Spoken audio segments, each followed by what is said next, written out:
సాధించాలనుకుంటున్నారు నరేష్? అసలు మీరు ఇలాంటివన్నిటిని చర్చకు తీసుకొచ్చి వాట్ ఈస్ యువర్ మోటో ఏంటి అసలు? అసలు దేవుడు లేడు అనే సత్యాన్ని ప్రజలు తెలుసుకోవాలి. ఓకే. స్వర్గము లేదు, నరకము లేదు, ఆత్మ లేదు, పునర్జన్మ లేదు, మనం అనుభవించేటువంటి జీవితానికి తలరాత లేదు, కర్మ సిద్ధాంతం లేదు. బైబిల్ అంటే మత గ్రంథం అనుకుంటున్నారండి మూర్ఖులు. దేవుడు లేడని అనుకుంటున్నాడండి బుద్ధిహీనులు, నాస్తికులు. లేకపోతే ఎవడు నడుపుతున్నాడు రా వీటిని?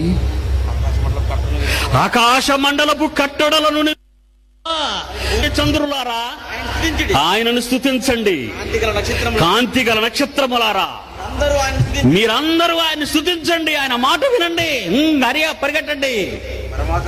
పరమాకాశములారా, ఆకాశము పైనున్న జలములారా ఆయనను స్తుతించుట. ఆయన వాటిని నిత్య స్థాయువులుగా స్థిరపరిచి ఉన్నాడు. ఆయన వాటికి కట్టడ నియమించెను, ఏది దానిని అతిక్రమించదు. దేవుడు లేడైన వాడికి అసలు బుర్ర ఉందా అనిపిస్తుంటదండి అప్పుడప్పుడు ఆ మూర్ఖుడికి. ఈ సిస్టమ్ అంతా ఎలా తిరుగుతుందని వాడిని అడగండి, ఏమో అది అలాగే తిరుగుతుంది అంటాడు. ట్రైన్ ఎలాగ వెళ్తుందని అడగండి, అది అంతా వెళ్ళిపోద్ది అంటాడా? సృష్టికి ఒక ధర్మం. ఏంటో ధర్మం? ఎవరు పెడతారో ధర్మాన్ని? ఇంటర్నేషనల్ వైడ్ లో నాస్తికుడనే వాడు ఎవడైనా ఉంటే, ఈ రోజు పబ్లిక్ గా చెప్తున్నాను, ఇంటర్నేషనల్ వైడ్ లో దేవుడు లేడనే నాస్తికుడు ఎవడైనా ఉంటే, ఎనీ ఇంటర్నేషనల్ ఫిగర్ పోటీకి సిద్ధం.